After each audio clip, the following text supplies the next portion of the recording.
Les Congolais n'accordent plus leur confiance aux médias et aux journalistes dont ils remettent en cause le sérieux, la neutralité, la fiabilité et le travail. Et chez nous, il y a plus ou moins 90% des télés qui appartiennent aux politiciens. Face à cette crise de confiance, il fallait réagir. C'est pour cela que nous avons créé DRC Info, un média d'actualité et d'information 100% indépendant. Le bourgmestre de cette commune... Nous nous engageons à ne pas se laisser influencer par des intérêts politiques, économiques ou idéologiques. Nous cherchons à couvrir une variété de sujets en accordant une attention particulière aux sujets sous-représentés dans des médias traditionnels. Et si vous appréciez notre travail, nous vous encourageons à envisager de faire un don ou de soutenir notre média avec soit $1 ou même plus. Chaque contribution, grande ou petite, est importante pour nous et nous permet de continuer à fournir des informations fiables. Faites vos dons sur M-Pesa, Orange Money, Airtel Money, MoneyGram, Western Union. Pour toute précision, appelez sur +243 97 28 98 907.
La gestion des imprévus, anticiper et préparer les plans de secours.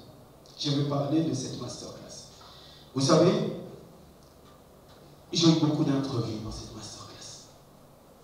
J'ai eu beaucoup de soucis pour organiser cette masterclass. Pas prévu que je la fasse. Je l'ai décidé il y a 3-4 mois. J'ai trouvé l'équipe locaux, j'ai trouvé des partenaires, mais il y a des gestions de l'imprévu qui font qu'aujourd'hui, différents partenaires se sont désistés.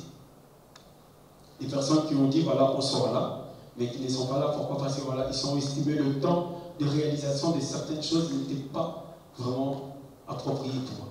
Mais ce n'est pas grave. On a trouvé des solutions, ça nous a permis de pouvoir avancer. La façon que je m'exprime, la façon que je lui parle, la compréhension qui est très importante, ça, on verra ça un peu plus tard.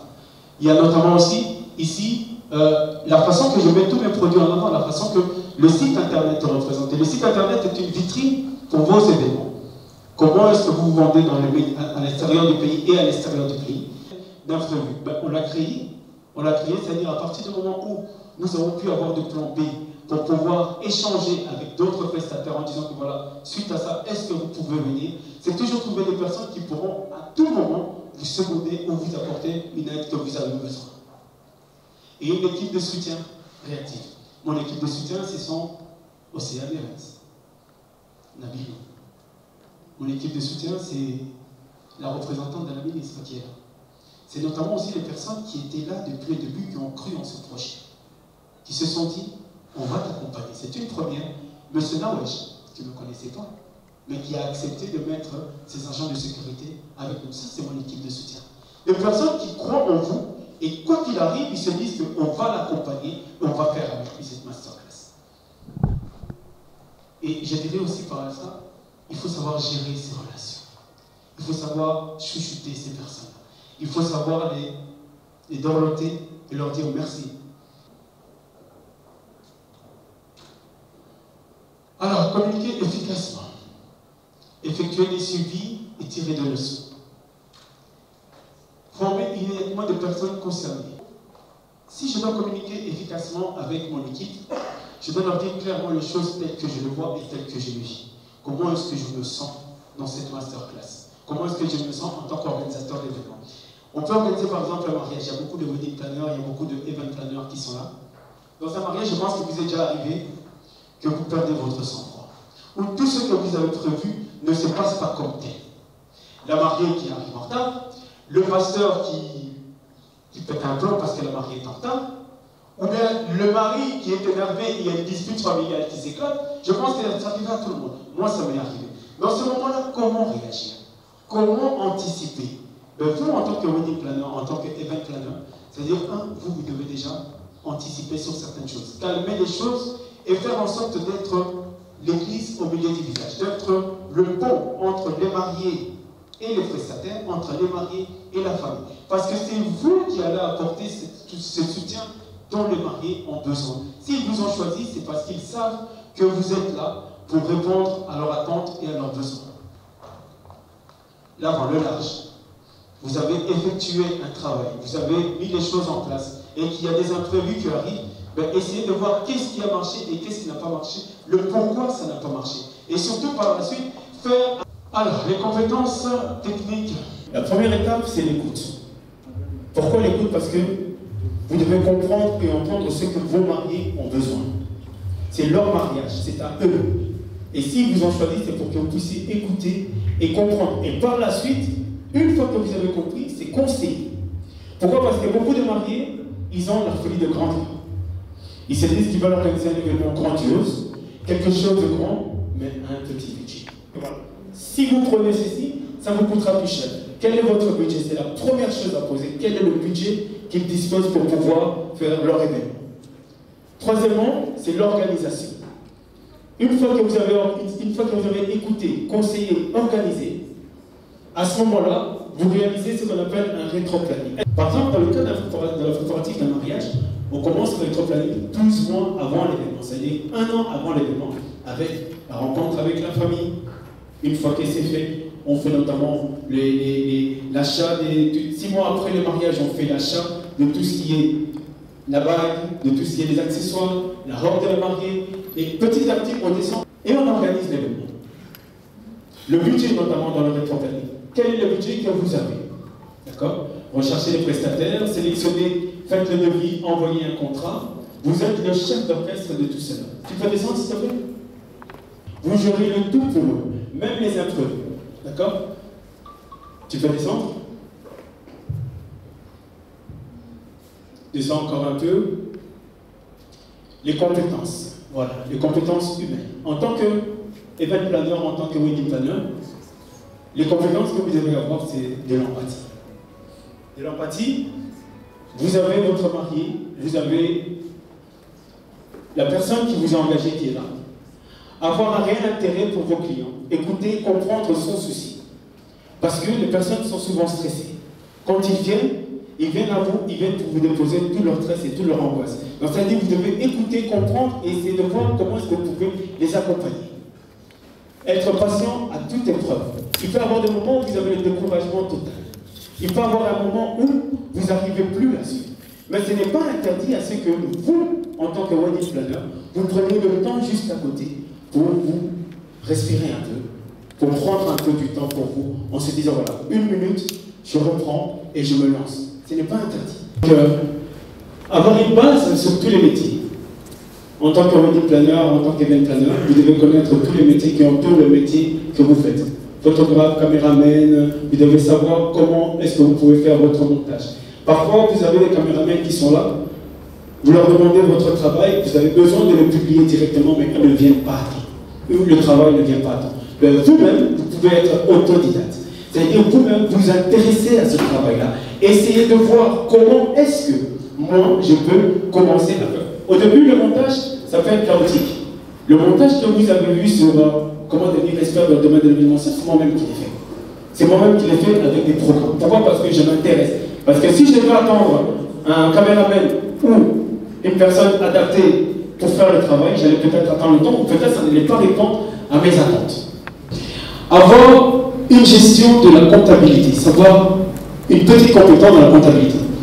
Mais déjà pour avoir cela, vous devez déjà comprendre déjà d'avoir un peu les notions de l'aspect financier de votre entreprise. Vous avez une entreprise, vous devez savoir comment ça fonctionne, mais il faut quand même avoir une petite base en ce qui est de la comptabilité, en ce qui est la gestion de votre entreprise. D'accord? Savoir s'entourer, ça c'est la chose la plus importante. L'entourage, les personnes qui sont autour de vous, les personnes qui vous entourent, qui vous accompagnent dans votre projet. Mais ces personnes-là, c'est sur eux qui vont faire la force de votre société. Je prends l'exemple d'Abelou, elle est là présente. Elle est entourée des personnes qui croient en elle. Et ces personnes-là l'ont accompagnée. Mais ces personnes-là qui l'ont accompagnée, ce sont des personnes qui sont des parties composantes de son association, de son entreprise. Qui lui donnent des conseils. Il y a des choses, peut-être qu'elle ne voit pas en tant que responsable direct. Mais ces personnes-là le permettent à ceux qui puissent avoir un pied sur terre. Il est parfois important d'avoir des personnes qui vous rappellent d'où vous venez, en vous disant, faites attention, ici, ce que vous faites, ça risque, même si ça ne fait pas plaisir, c'est vrai, mais il faut toujours avoir une oreille qui est extérieure à vous, qui peut notamment aussi vous conseiller et vous guider par rapport à votre activité. Savoir prendre des décisions, très important. Vous devez virer une personne, parce que la personne ne travaille pas bien. Et c'est une personne qui a commencé avec vous depuis le début. C'est une personne qui vous a toujours accompagné. Mais depuis un certain temps, cette personne n'arrive plus à faire le travail tel que vous le demandez, ou soit il arrive en retard, ou soit elle est négligente, ou soit ceci, ce qui fait que ça crée dans la société, dans l'entreprise, des dysfonctionnements. Eh bien, il faut prendre une décision qui fait mal, certes, mais la décision doit être prise dans l'intérêt de tous, surtout dans l'intérêt de la société. Réfléchir sur le positionnement, ne pas hésiter à se remettre en question. Ce n'est pas parce que vous êtes arrivé que d'autres qui sont derrière nous n'ont pas faim. Ils ont faim d'atteindre votre niveau ou voire même de vous dépasser. Alors pour cela, il est important que vous puissiez vous remettre en question. Se remettre en question, c'est très difficile. Il est très difficile pour une personne de se remettre en question en se disant que je connais tout, je sais tout, on ne sait jamais tout. Et c'est ce qui arrive en apportant une nouvelle énergie, en apportant une créativité que vous n'avez pas, en apportant des choses qui peuvent être innovatrices. Mettez-vous sur le même pied d'égalité. Échangez en tant que chef d'entreprise, échangez avec d'autres chefs d'entreprise, d'autres personnes qui sont dans le même métier que vous, qui sont des wedding planners, qui sont des décorateurs, créer un réseau. Le réseautage est très important. C'est pas parce que je suis le meilleur et que je suis fortement demandé que je peux être partout à la fois. Il se peut que je suis demandé, mais le jour où on me demande, je ne suis pas là. Mais n'hésitez pas à recommander. Faites des ponts, ces similitudes-là, faites des ponts entre vous. Créez ce réseau qui vous permettra d'être une force. Parce que quand vous avez un réseau, quand vous avez des partenaires avec lesquels vous travaillez, il n'est pas interdit que si vous lancez une page à un prestataire en disant que voilà, je te donne le marché, mais vous pouvez prendre un pourcentage dessus en disant que voilà, je dépasse un marché sur le marché que je dépasse, tu me donnes 10%, ou tu me donnes 20%, ou alors on fait un échange de services, quand j'aurai besoin de toi, ben tu iras là. N'imposez pas. Il est très important de ne pas imposer. Le client est roi, le client reste roi. Le client a une idée de son événement, il sait exactement ce qu'il veut. Même si vous estimez que ce n'est pas bon, même si vous estimez que vous pouvez conseiller, mais vous ne pouvez pas imposer. Vous êtes là juste pour l'accompagner. Mais ne devenez pas trop familier. Et quand on parle de familier, c'est surtout respecter le côté de vouvoiement. Vous voyez votre client et acceptez à ce que votre client vous voit. Parce qu'après le mariage, vous ne vous voyez plus. Après le mariage, chacun fait sa route. Donc vous n'êtes pas des amis et vous n'êtes pas, peut-être vous serez appelés à retravailler ensemble dans le temps, mais vous ne savez pas à quel moment. Il n'y a pas des choses que vous ne pouvez pas réaliser. Il y a parfois des personnes qui peuvent vous demander des merveilles avec peu de budget. Il est impossible de promettre que voilà, je vais vous trouver un décorateur qui coûte autant, je peux vous trouver ceci en sachant que les mariés n'ont peut-être que 10 000 ou 5 000 euros pour organiser leur mariage. Ce que vous ne pouvez pas faire, ne le promettez pas. Si les mariés veulent rajouter, à ce moment-là, il faut leur dire que voilà, dans ce que vous allez prendre, cela va inclure un coût en plus. Est-ce que vous le voulez? Ça veut dire que quand vous cherchez les prestataires, vous négociez les prix avec le prestataire en disant que voilà, moi je te prends, est-ce que tu peux me donner autant? Sachant partant du budget que les mariés ils ont peut-être un budget de 10 000, et sur le 10 000, vous devez trouver tous les prestataires, traiteurs, décorateurs, maquilleuses, coiffeuses, ainsi de suite, et vous vous rendez compte que vous ne rentrez pas dans le budget. Alors à ce moment-là, négociez avec vos différents prestataires. Négociez, renvoyez les prix, sans tout autant tuer leur travail, sans tout autant diminuer leur travail ou minimiser leur travail. Négociez et voyez avec eux si c'est faisable. Si ce n'est pas faisable, ça ne vous empêche pas de trouver une autre personne et de collaborer avec l'autre après. Discrètement le tout, car le professionnalisme savent ce qu'ils font. Ce n'est pas parce que vous avez engagé les gens que vous ne pouvez pas contrôler ce qu'ils font. La confiance n'exclut pas le contrôle. C'est prenez à déléguer le travail. C'est-à-dire que moi, je suis au planeur, mais j'ai un assistant qui est là. Et à cet assistant, je peux peut-être lui confier les tâches de surveiller la mise en place de la salle. Je peux peut-être lui confier la tâche d'aller voir si les prestataires de la mariée sont arrivés. Je peux lui confier la tâche d'aller voir si le traiteur est à l'heure. Je peux lui confier la tâche d'aller voir si la limousine, ainsi de suite. Déléguez le travail. Ne faites pas tout. Vous n'êtes pas Dieu et vous ne pouvez pas tout faire. Déléguer, c'est ça qui va faire en sorte que vous êtes un professionnel et que vous soyez un expert dans votre domaine. Parce que vous savez déléguer. Et quand vous déléguez, en même temps, vous donnez aussi de la valeur aux autres. Ceux qui sont là, ils se sentent considérés. La satisfaction de votre client est votre ultime but. C'est-à-dire que si mon client est content, je suis heureux.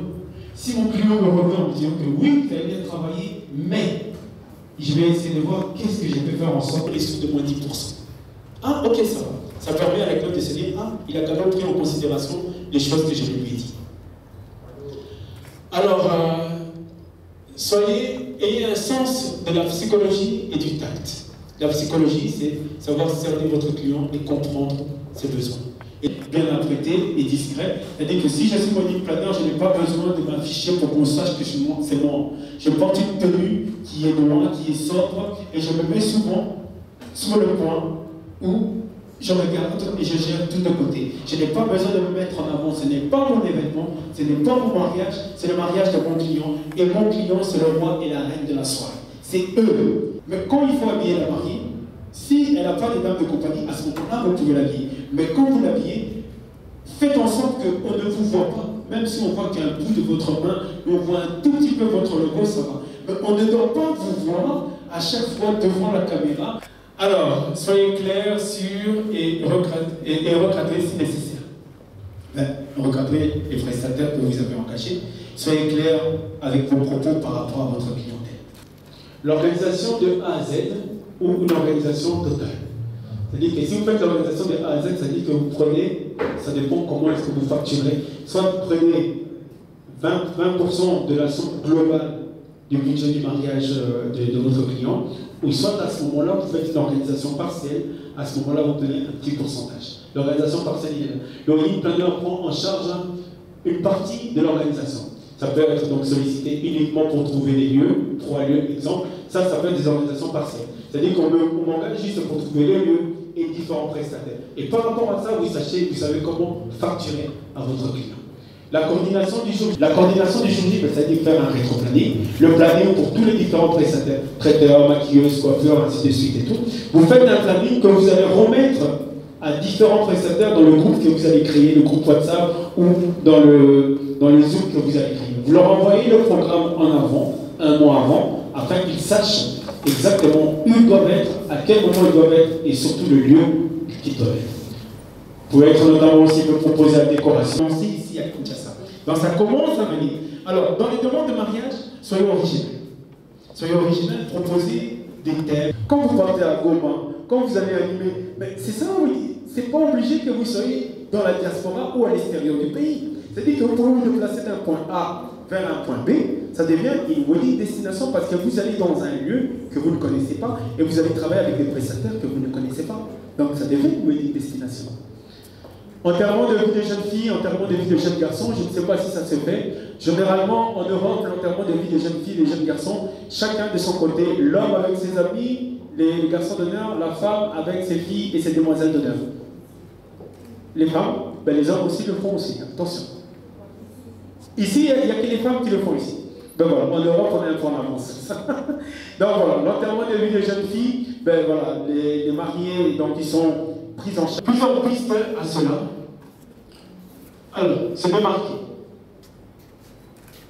Une des clés du succès est d'avoir un moyen de se démarquer, d'afficher votre spécialité, votre différence. Il y a de nombreuses agences et les clients peuvent pouvoir vous identifier. Vous vous identifiez par votre spécialisation. Vous êtes spécialisé, par exemple, dans l'enterrement de vie de jeunes filles.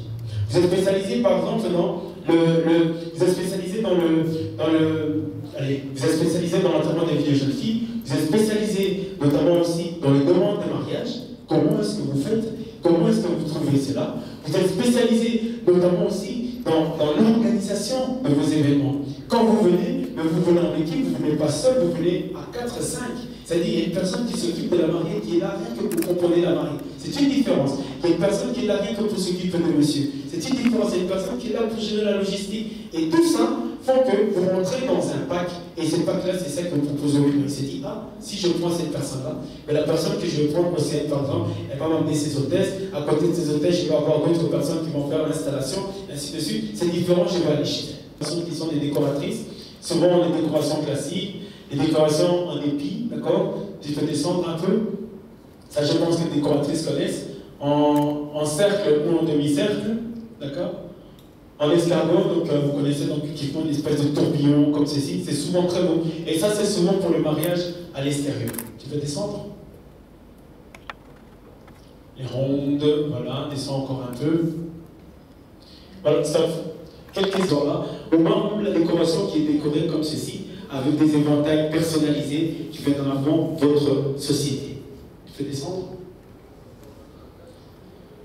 Les pensées positives. Au lieu de dire que ah, la vie est un combat, on est dit ben, la vie est une aventure. Parce que tout ce qui nous arrive, même si on rencontre des difficultés, et quelles que soient les difficultés qu'on rencontre, on finit toujours par se relever. Et les difficultés sont faites pour nous renforcer. Les difficultés sont faites pour nous rendre encore plus forts que nous le sommes déjà. Chaque étape que nous traversons, chaque difficulté que nous traversons, c'est là de nous donner de la force de pouvoir continuer et nous relever. Regrouper sur une planche comme ceci, que vous allez mettre, par exemple, vous mettez la tenue de la mariée, la couleur de la décoration, le gâteau, ainsi de suite, que vous allez proposer au client. Ça sera comme un thème que vous allez proposer au client pour qu'il puisse dire ah ouais, c'est vrai que la couleur, ça c'est marqué l'argent avec le doré, ça peut le faire. Et vous le mettez sur forme de bol d'or que vous voulez présenter. Et si c'est bon, vous partez sur base de ça. Ok, tu peux descendre. Voilà. Alors, si vous avez des questions, je suis disposé à y répondre par rapport aux réalités qui se passent là-bas et aux réalités que vous rencontrez ici. S'il y a une réalité que nous avons en commun, c'est le retard.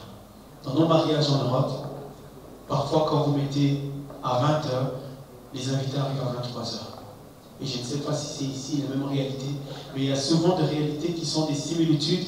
Voilà pourquoi j'ai voulu faire aussi cette masterclass, pour que nous puissions ensemble trouver les similitudes et essayer de répondre à des questions qui peuvent nous aider à résoudre ces problèmes. C'est vrai qu'on n'y arrivera pas directement, parce que le retard est ancré. Parfois, ce n'est pas la cause de l'organisateur, mais parfois, ce sont les invités qui font en sorte que nous puissions commencer en retard. Nous allons maintenant passer aux questions-réponses. Bon, je remercie beaucoup pour cette intervention, parce que ça nous illumine sur chacun des activités que nous faisons. Ma question est celle-ci. Vous avez dit que vous accompagnez l'événement. Donc, vous n'êtes pas les propriétaires, vous devez être en arrière-plan. Est-ce que vous pouvez expliquer un tout petit peu? Parce que si, par exemple, les propriétaires de l'événement décident quelque chose que vous sentez que vraiment ça dérange aussi votre image, parce que c'est bien que vous devez écouter, c'est pas vous qui êtes le maître, vous devez l'accompagner.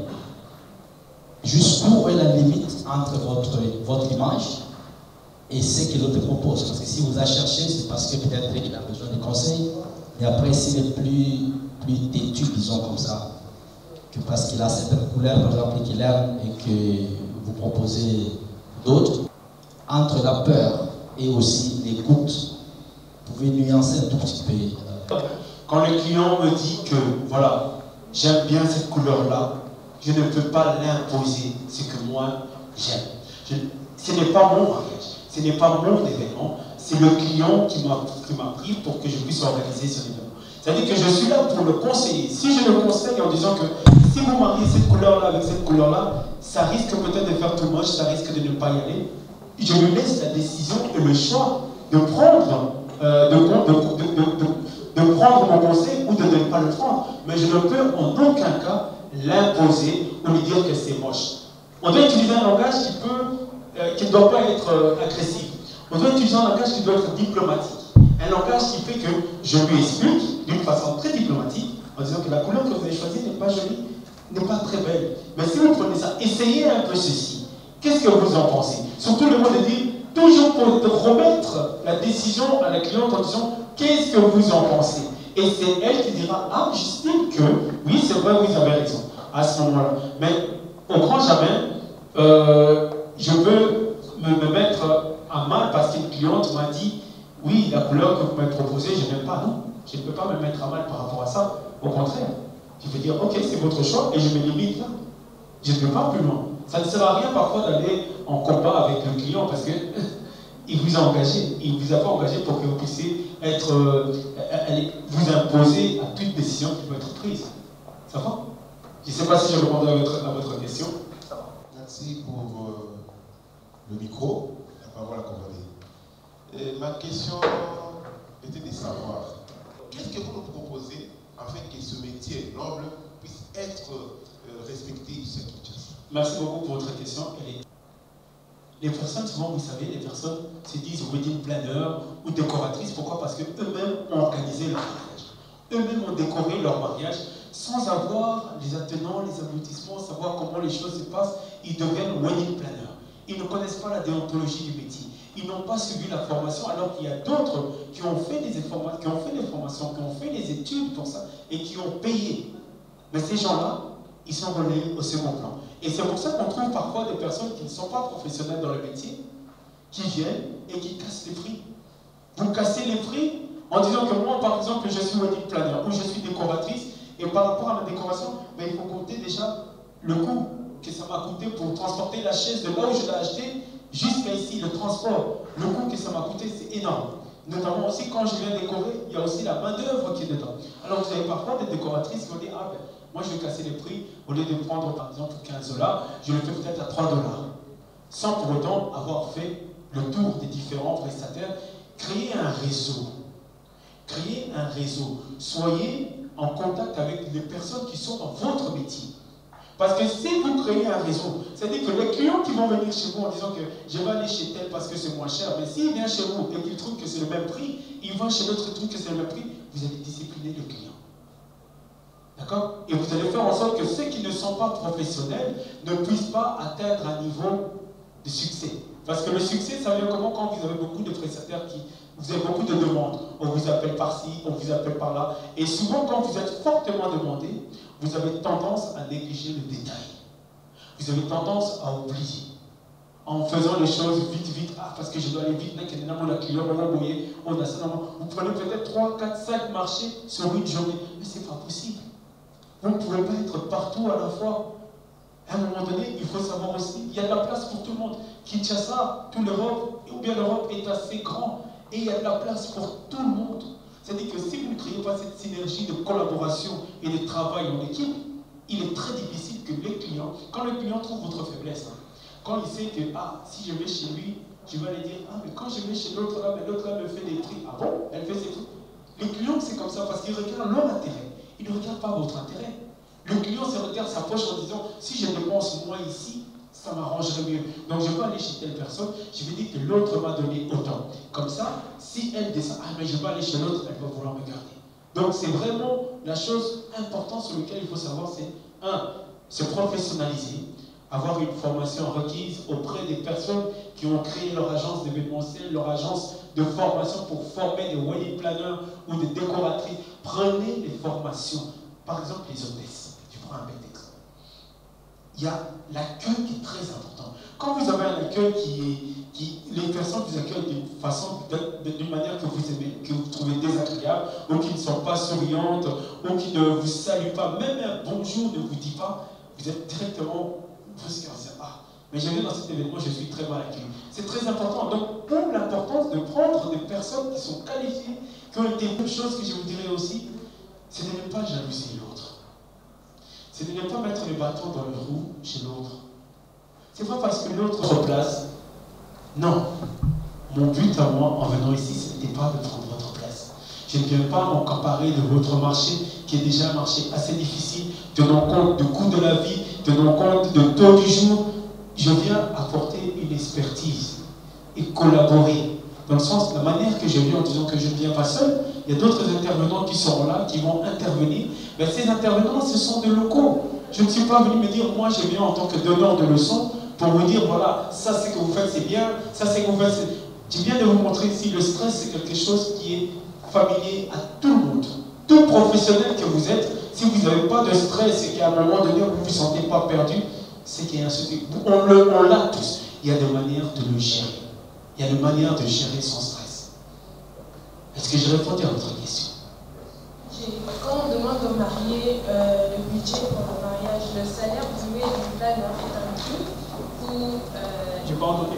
Le salaire doué du planeur est inclus ou il est à part? Et si à la fin, qu'il y ait des imprévus et qu'on ait dépensé plus que nécessaire, à la fin, on ira demander aux mariés de rajouter un excédent ou c'est nous-mêmes qui allons nous en charger, mis à part le budget? Merci. Prenons en compte du budget du mariage. Je prends un exemple. Un mariage, par exemple, que vous organisez ici à Kinshasa. Je ne sais pas, le mariage à Kinshasa qui est organisé, le coût moyen, c'est combien? 10 000. On va partir sur le 5 sur 10 000. D'accord? On va partir sur 10 000. Mais vous n'allez pas vous mettre dans le budget. C'est pas possible. Parce qu'en tant que wedding planner, vous avez énormément de travail. Vous êtes plus ou moins entre 150 et 250 heures de travail. Parce que vous commencez, le jour où vous signez le contrat, vous commencez déjà le travail. Vous commencez à rechercher les prestataires. Vous commencez à téléphoner, donc vous allez rencontrer. Des temps de travail que vous allez réaliser, il faut tenir compte de tout ça. Et en même temps aussi, l'équipe qui travaille avec vous, parce que vous allez déléguer, vous n'allez pas travailler seul. Il faut tenir compte de cette équipe-là. Il faut tenir compte du jour J, parce que vous êtes là le jour J. Vous êtes là le jour de l'événement. Et tenez compte après l'événement. Parce qu'après, il y a les débriefings, il y a ceci. Donc, vous mettre dans le budget, sincèrement, madame, je ne vous vois pas, vous mettre dans le budget, ce n'est pas possible. Je vous conseillerais de dire soit sur les 10 000, vous prenez les 25% de 10 000, donc c'est-à-dire 10 000 plus 25% de wedding planner, ou alors vous incluez les 25% de wedding planner dans le 10 000, c'est-à-dire au lieu que ça soit 10 000, ben vous faites des packs. Des packs en disant que voilà, ben moi j'organise par exemple un mariage pour 12 500 et vous avez ça. Comme ça, vous vous retrouvez dans votre budget. Là, vous êtes au moins sûr que vous ne serez pas minimisé dans votre travail et vous serez payé de la manière qu'il faut. Parce que si jamais le client se désiste, au moins je n'aurais pas perdu mon temps pour rien. Souvent ça, le client qui se dit « Ah, voilà, venez, et vous passez. » Et les clients qui ne veulent pas, ils prennent du temps, ils posent des questions, au moins pendant 2 heures. Et vous êtes là, en train, vous êtes fatigué, vous devez rentrer, et après vous partez, et à la fin vous appelez pour dire « Ah, mais finalement, j'ai le temps qui va le faire. » Le déplacement et le temps que vous allez passer en disant que quand vous facturez par 1 heure ou par 1 heure et demie, quand il dépasse le 1 heure et demie, ben, il y a un surplus. C'est comme ici, si on dépasse un peu, on doit payer un surplus. C'est la même chose. C'est comme ça que vous allez valoriser votre travail. Alors quand il y a un surplus dans le calcul que vous avez fait, à ce moment-là, il faut voir s'il y a moyen de revoir dans le planning les choses que vous pouvez éliminer toujours en concertation avec les mariés.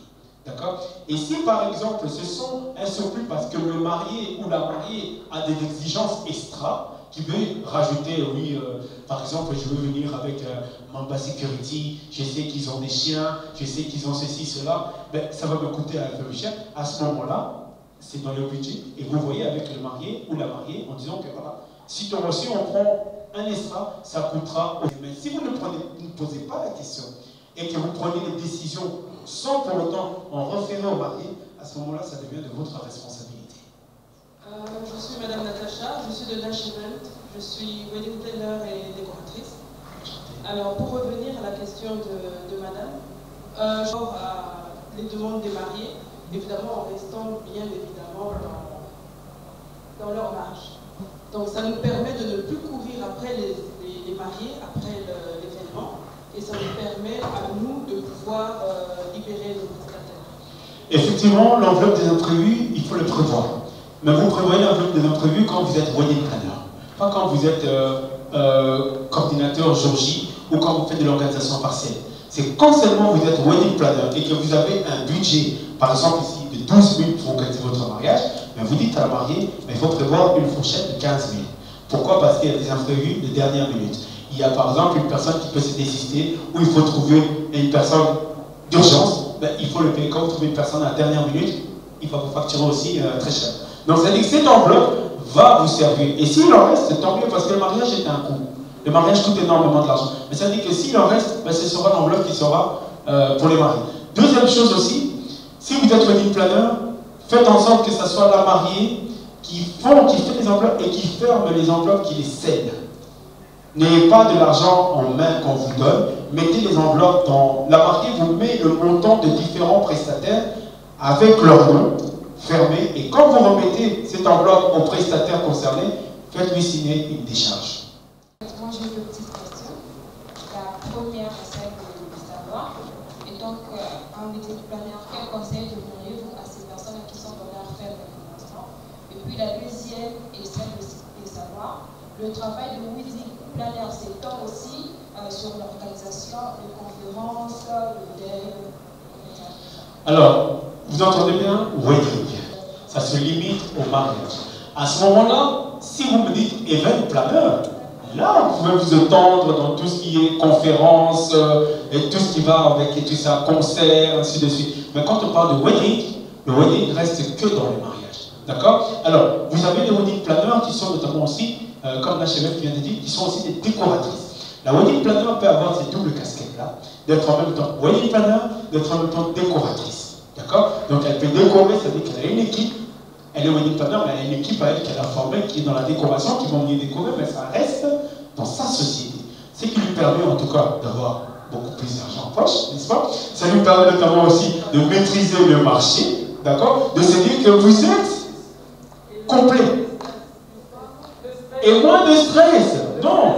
D'accord? Et alors, la question c'était donc, quels sont les conseils que je peux donner pour des personnes qui viennent de commencer? Ben, le premier conseil que je vais vous donner, c'est de vous entourer des personnes qui sont déjà dans le métier. Vous avez Madame Nash qui est là. Vous avez Madame Nabilou qui est là. Vous avez derrière... Il ne faut pas aller en concurrence avec eux. Parce que quand vous venez sous forme de concurrence, en disant que moi je viens montrer et c'est moi, et vous, vous êtes de la vieille école, là, ça crée un mur. Mais quand vous venez sous forme, allez prendre des stages. N'hésitez pas. Allez en stage. Elle est prête à faire des stages. J'aimerais bien vous suivre pendant une journée, savoir comment est-ce que vous organisez pour que ce soit des stages payants ou que ce soit des stages. Ça reste des stages qui vont vous permettre à vous de pouvoir apprendre davantage. Parce qu'on l'a dit tout à l'heure, on a des mariés qui deviennent de wedding planner. Ils viennent mettre vraiment ils viennent saboter le travail qui a été mis en place. Que dans les gens qui ont suivi des formations, qui ont travaillé, qui ont sacrifié beaucoup de choses, ils viennent mettre à mal ce travail et ils cassent les prix. Et quand on casse les prix, le marché devient que si madame propose par exemple par rapport à sa décoration, par rapport à sa mise en place et par rapport à son expertise, un prix qui est peut-être au-dessus de ce qui vient de commencer, ben, elle aura moins de clients. Donc ça dit que le travail ne sera pas efficace et quelque part le travail est en train de mourir. Enfin, en fait, nous avons un problème ici chez nous à Kinshasa. Les Kinois ou les Congolais, je peux dire, sans côté l'exception, ne sont pas vraiment assez habitués de pouvoir engager un organisateur de mariage, un wedding planner, et puis payer à la fin. Alors, j'aimerais savoir, qu'est-ce que pouvons-nous faire en stratégie, d'abord, pour pouvoir un peu faire de sorte que les clients s'adaptent un peu à ça. Et deuxièmement, j'aimerais savoir qu'est-ce que vous pouvez nous proposer, étant qu'organisateurs de mariage qui sont là, de pouvoir s'organiser étant qu'un réseau, exemple, pour des rencontres, soit un clic là où on peut se rencontrer si facilement. Donc c'est un peu ça. Si vous avez des clients qui ne payent pas, ça veut dire comment est-ce que vous allez négocier avec ces clients-là? En général, moi ce que je fais, signe un contrat, vous me versez un acompte de 30% de la somme globale. Et une semaine avant l'événement, vous me versez la totalité. Si je n'ai pas la totalité, je ne viens pas. Pour éviter quoi? Pour éviter, papa, talakaka, makabo et komaki, yomokomoni, des milliers de publicité. Mais tu me dois de l'argent, je dois payer des gens. À ce moment-là, ça devient papa aux amants. Non, je fais un travail, on ne se connaît pas et après le mariage, on ne se verra plus. Au commencement, la dame qui a dit, au faible commencement, le conseil que je peux vous donner, c'est que quand vous commencez, prenez directement 30% de la somme globale. Le reste, un mois avant l'événement, ou 2 semaines, ou une semaine avant l'événement, ayez l'argent, la totalité de ce qui reste dans cette vie, les 70% restants entre les mains. Si pouvoir le faire, il faut déjà avoir un contrat. Est-ce que vous avez un contrat? Dis-moi, est-ce que tu as un contrat? Tu as un contrat? Est-ce que dans tes clauses de ton contrat, quelles sont les clauses que tu as mis? Parce que si tu mets des clauses dans le contrat en disant que voilà, il faut me payer 30% avant la signature du contrat et le reste une semaine avant l'événement, là, tu as raison. Mais si tu ne les mets pas dans tes clauses, tu peux avoir des clients qui sont des juristes et qui prennent le temps de lire, qui vont essayer de trouver tous les vices cachés dans le contrat et qui vont retourner ton contrat contre toi.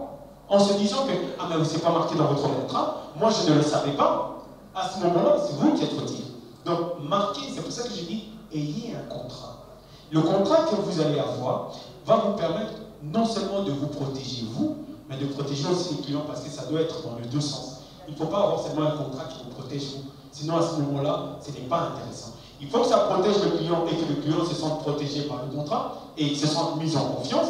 Mais il faut aussi que ça vous protège, vous, en tant que prestataire, et être sûr que vous allez avoir votre argent. D'accord? Donc ça, par rapport à la première question, c'est 30% avant l'événement, 70% une semaine, 30% à la signature de l'événement, 70% une semaine ou un mois avant l'événement, selon les clauses que tu as mis. La deuxième question, le reste de wedding planner, ça vous permettra non seulement d'avoir des formations, ça vous permettra de savoir comment est-ce que l'autre, quelles sont les difficultés que l'autre rencontre, parce que vous pouvez peut-être avoir les mêmes difficultés, mais si vous ne vous communiquez pas, il est très difficile de pouvoir savoir comment est-ce que vous pouvez surpasser ces difficultés. Cela va vous permettre énormément, le réseautage va vous permettre de pouvoir créer ce pont d'échange. Ce pont d'échange, ce n'est pas parce que vous créez un réseau, parce que ce que nous on remarque aussi souvent en Europe, c'est que nous avons l'impression que ça vous tourne, ah, au moins ici, qui te reçoit moins cher, ils ont marché dans la monco. Nous avons l'impression que ça vous tourne, ah, parce qu'on se base toujours, on prend toujours inspiration quelque part. Alors si vous avez des gens qui se sont inspirés de vous, mais soyez fiers, soyez contents. Quand il y a des gens qui sortent, qui disent voilà, moi je me suis inspiré par le travail que fait madame la décoratrice qui vient de parler ici, ou que j'ai été inspiré par le travail que fait Nabilou, ou j'ai été inspiré par le travail. Mais c'est une fierté, ça veut dire que votre travail est vu. Vous avez de la visibilité, vous avez des gens qui vous suivent, et vous avez des gens qui vous prennent pour modèle. D'accord? Moi, j'ai des gens qui me prennent pour modèle par rapport à mon travail, et qui font quasi presque la même chose que je fais. De ma façon de parler, de ma façon de présenter, de ma façon de m'habiller. Mais tant mieux. Je suis content, parce que ça me permet au moins de me dire, ah, j'ai pu inspirer une personne.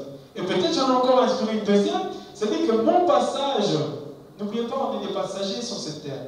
D'accord? C'est-à-dire que nous devons laisser une trace. Et le fait que des personnes s'inspirent de vous, quelque part, vous laissez une trace. Et vous pouvez être fier en se disant que telle personne peut dire. Moi, je suis ici, je ne suis pas dans wedding planner, mais j'inspire bien.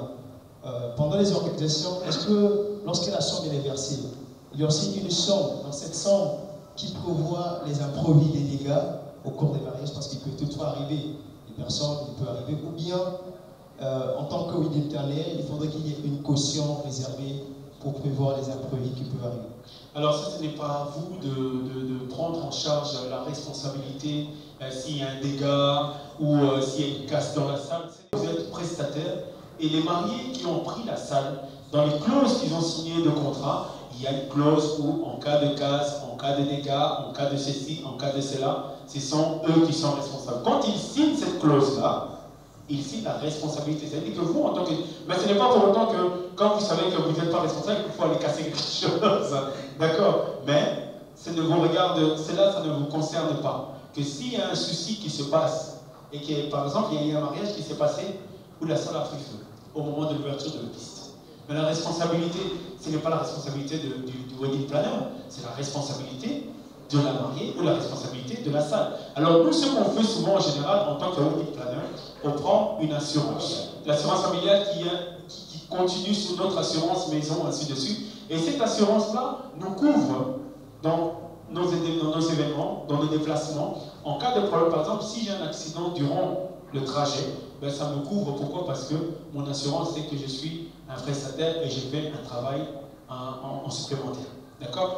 Je ne sais pas si ça existe ici, ces assurances-là. Si ça n'existe pas, ne prenez pas. Ça ne vous concerne en rien et pour rien. La deuxième est de savoir... On est engagé par le wedding planner. D'accord? Et c'est le wedding planner qui va vous donner le programme, le déroulement de la journée, l'heure à laquelle vous devez arriver, le lieu où vous devez être. C'est le wedding planner qui va vous donner cela.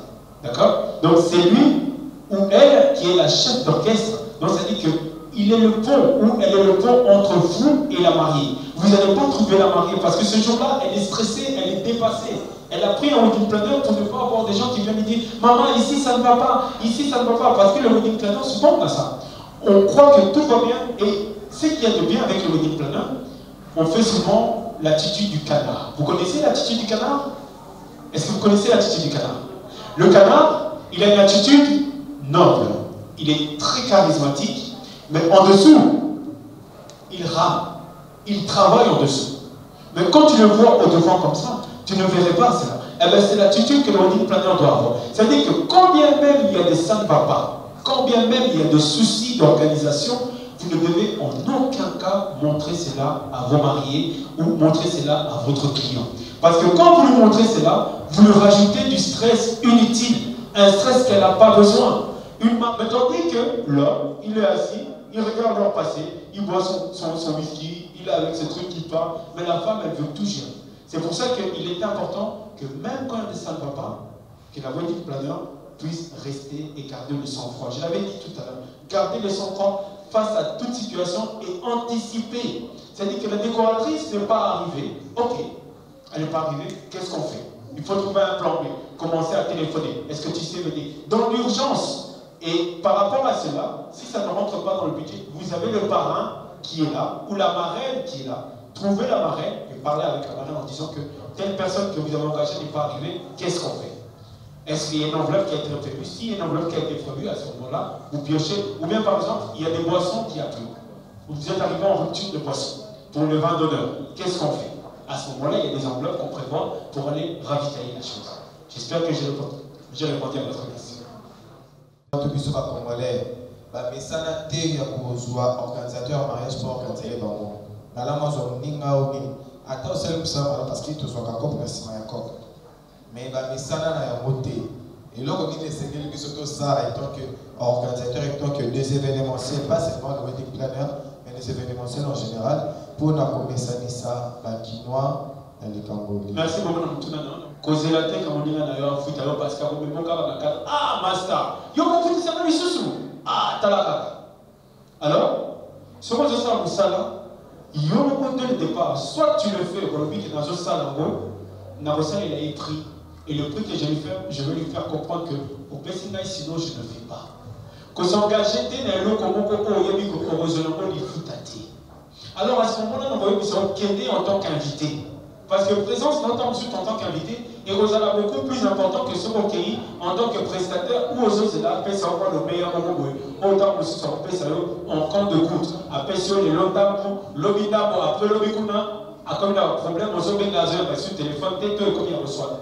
Et comme il dit ah la salle là comme il y a un grade il faut éviter. Et il paraît que tant aux autres salles là Montomusala surtout quand c'est un ami et qu'aux autres il va aussi les effets, il faut s'attendre à ce que vous soyez déçus.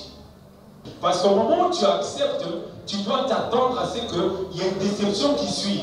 Il y en a des exceptions qui vont respecter ton travail et qui vont dire ah ok ça va. On est en béni, on sait les choses publicité. Non, donc il faut s'attendre à ça. Donc à toi de savoir est-ce que tu prends ou tu ne prends pas. Le choix est propre. Il n'y a pas vraiment de conseil à donner dans ce moment-là parce que ça te regarde que toi. Si tu le prends, ça veut dire que tu acceptes d'être payé ou d'être moins payé ou de ne pas être payé du tout. Mais si tu le prends, ça veut dire aussi que ce qui a futilité, il en a plus à dispute, il en a plus à ingratitude ou d'échange de paroles. Et en fait, il nous arrive en fait dans ce domaine de rencontrer certains mariés qui ont déjà prévu un budget pour leur mariage. Mais il y a aussi de ceux-là qui ils n'ont pas prévu un budget global comme ça. Donc genre mon mariage en fait ça sera pour on va dépenser 10 000 $ pour notre mariage. Il y en a de ceux-là qui, quand vous parlez avec eux dans un premier rendez-vous, déjà du côté budget ils vous disent non, bon pour l'instant on est encore en train de voir comment ça va se passer avec la famille et tout. Donc ils n'ont pas un budget concret. Alors est-ce qu'il est préférable ou encore est-ce possible que nous puissions proposer certains budgets pour certains mariages au couple? Est-ce que c'est possible? Genre avoir un modèle peut-être à proposer aux mariés qui n'ont pas de budget alloué pour leur mariage. Vous voulez des clients. Et dans ces dépliants, vous allez voir que j'ai proposé des packs. D'accord? Vous avez le pack de Wedding Planner. D'accord? Avec tout ce que Wedding Planner peut proposer. Vous avez le pack de l'organisation, de la coordination et de l'organisation partielle. J'ai mis ces 3 packs-là pour répondre à votre question. Pourquoi? Parce que vous avez des mariés qui n'ont pas un grand budget. Alors, si elle n'a pas un grand budget, je ne peux pas lui donner le pack de Wedding Planner. Ça va lui coûter trop cher et ça ne sert à rien. Elle ne saura pas me payer. Où je vais lui trouver certains prestataires, d'accord? Et là-dedans, je vais notamment lui faire le programme de la journée. Je vais vous montrer le programme de la journée, comment est-ce que moi je l'ai fait, vous allez le voir tout de suite. Ou alors, je vais lui proposer la coordination jour J. On est connaissant de l'événement au moins une semaine ou 2 mois, 1 mois avant l'événement, où vous avez créé le groupe WhatsApp, où vous avez créé les échanges avec les différents prestataires. Puis le jour J, vous venez organiser, être le pont entre les mariés et les différents prestataires. Mais, en ce qui concerne le budget, c'est leur budget. Vous ne pouvez pas leur dire que voilà le budget. S'ils n'ont que 10 000, ils n'ont que 10 000. Ou soit, vous lui proposez un service adapté, c'est-à-dire que vous trouvez certains prestataires et vous avez votre coût là-dedans. Et le reste, ça ne vous concerne pas. Ça va? Nous ici, nous avons notre réalité à nous, ici en RTC. Je commence d'abord par me présenter. Je suis l'assistant personnel de Madame Alia, la conseillère du ministère de formation professionnelle et métier. Et hormis ça, je travaille aussi comme de l'événementiel. J'ai accompagné un ami dont il a organisé un mariage d'une femme. La femme était docteur. Et la femme avait confié. Mon ami, c'était lui le wedding planner, mais moi je l'accompagnais pour partager l'expérience. Mais c'était pas lui qui gérait le budget. Je sais pas, dans ces genres de cas, la femme, ça arrive qu'elle confie le budget à sa jeune sœur, à qui elle a beaucoup de confiance. Et maintenant, la jeune sœur qui constitue beaucoup d'obstacles pour le wedding planner. Qu'est-ce qu'il faut faire à ce moment-là? C'est ça? Donc, souvent il y a ça. Les mariés confient le mariage, au lieu de payer une wedding planner ou une professionnelle ou un professionnel du métier, ils préfèrent minimiser. Il ne faut pas oublier une chose, on se marie qu'une fois. Et le mariage est censé être le plus beau jour de la vie de la femme. De l'homme, on dira aussi, mais bon, à la rigueur, l'homme le met un peu de côté, mais c'est le plus beau jour de la vie pour la femme. Elle va porter la robe blanche, et cette robe elle va être la plus belle. Donc, ça veut dire que si vous minimisez ce côté, vous savez, vous pouvez organiser un mariage et vous avez mis beaucoup d'argent. Mais si l'organisation est zéro, le mariage est un échec total. Parce que vous voulez garder de l'argent. Mais à ce moment-là, mariez-vous entre vous, quelques membres de votre famille, et ne prenez pas la responsabilité d'aller prendre des salles, d'aller prendre des DJ, d'aller prendre... Limitez-vous dans votre jardin à la maison. Parce que si vous le faites en grandiose et que l'organisation ne va pas, ça crée un problème. C'est-à-dire à ce moment-là, vous risquez d'avoir les 2 familles qui se renvoient la balle. Ah, en fait, de l'autre côté, c'est la même chose. Vous avez la mariée qui pète un câble, qui commence à pleurer, le maquillage qui commence à couler, et voire même les disputes entre l'homme et la femme. C'est déjà arrivé. Pourquoi? Parce que vous n'êtes pas mis d'accord. Pourquoi? Parce que vous ne voulez pas dépenser. à partir du moment où vous vous engagez à aller devant Dieu, devant les hommes et organiser une grande fête dans une grande salle où vous invitez 200 personnes, ben, soyez préparés en conséquence et confiez la tâche à des professionnels du métier. La sœur peut être là, mais elle peut être une aide comme dame de compagnie qui peut notamment seconder par rapport à gérer le côté financier de l'argent qu'il faut remettre à la prestataire ou à la wedding planner qui a amené ses prestataires. Mais en aucun cas, la sœur devient wedding planner parce qu'elle ne connaît pas les réalités. Elle ne connaît pas le stress qu'engendre. Vous savez, ce travail engendre un stress de malade. On s'oublie parfois. Les gens ne comprennent pas. On croit seulement que, non, ce n'est pas ça. C'est un travail qu'on fait, c'est un sacrifice. Parfois, on sacrifie notre famille. Parfois, on sacrifie notre temps. On ne prend même pas de temps pour nous parce qu'on a envie que cet événement soit réussi. Le stress de ces mariés devient notre stress. C'est-à-dire qu'ils sont là, eux, ils sont là, ils savent que tout est organisé. Mais quand ça ne va pas, mais c'est vous. Parce qu'à ce moment-là, on va dire quoi? Ton foot à qui est bon, ou ça m'a bien. Et ça devient votre charge et votre responsabilité. Donc la sœur qui va faire ça, qui va dire, voilà, moi je vais prendre la charge d'organiser, ça veut dire que la mariée court au péril de son mariage. Parce que si la sœur n'a pas l'épaule assez large et l'épaule assez truc pour prendre en charge un grand événement comme l'organisation d'un mariage, et surtout le stress que cela engendre, il ne faut pas se poser des questions. Je répondais à votre question.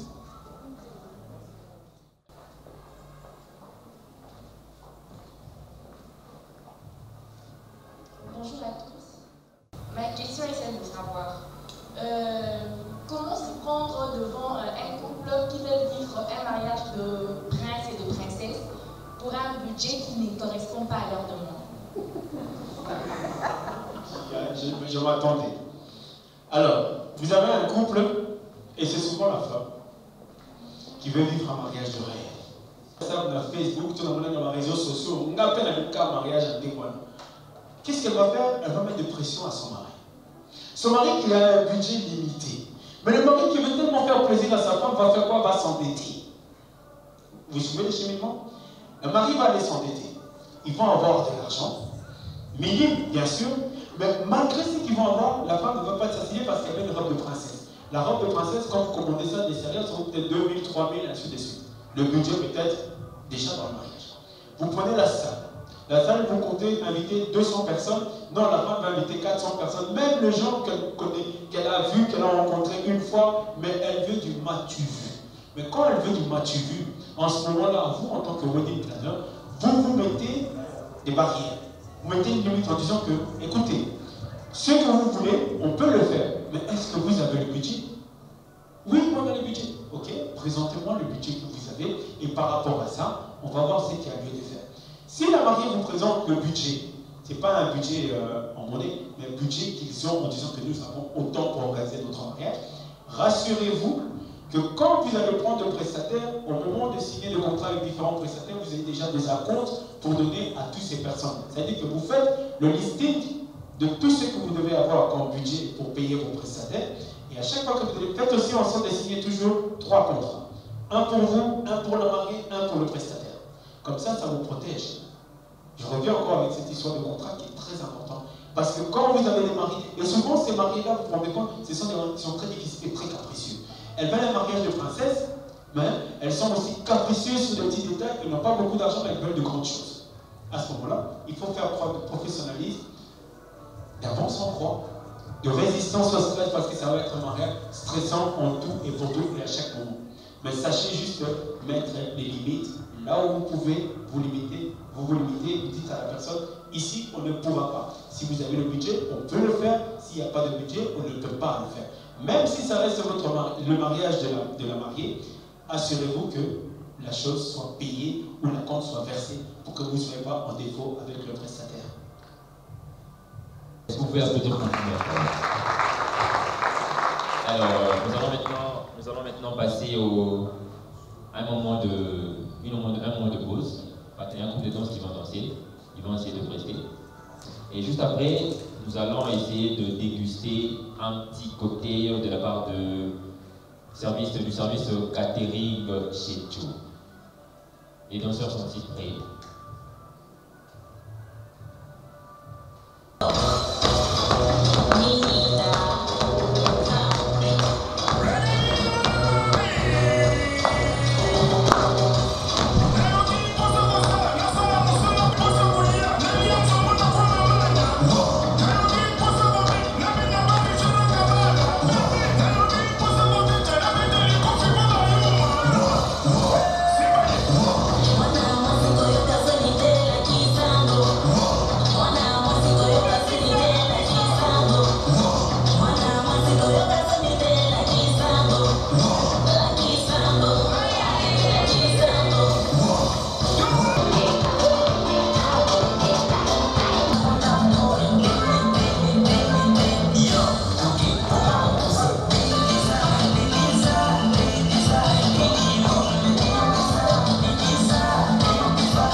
Nous allons passer à une pause vite fait.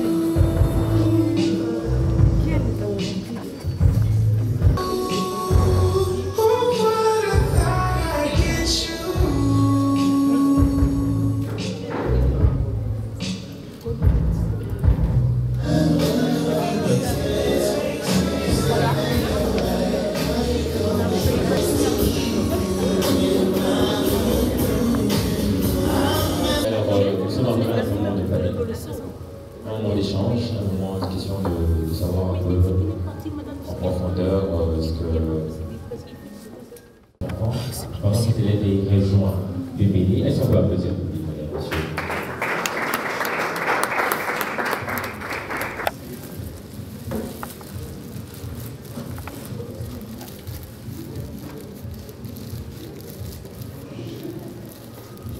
Alors moi je suis très convaincu que ce panel ce sera énormément, très important. Pourquoi? Parce que nous avons des intervenants sur base de leur expérience. Nous allons essayer d'identifier des éléments clés qui vont nous permettre d'acquérir encore, de performer encore davantage. Alors, je veux, sans plus tarder, je ne vais pas être trop lent, je veux rejoindre notre premier panéliste. Est-ce qu'on ne peut pas applaudir pour M. Pembele?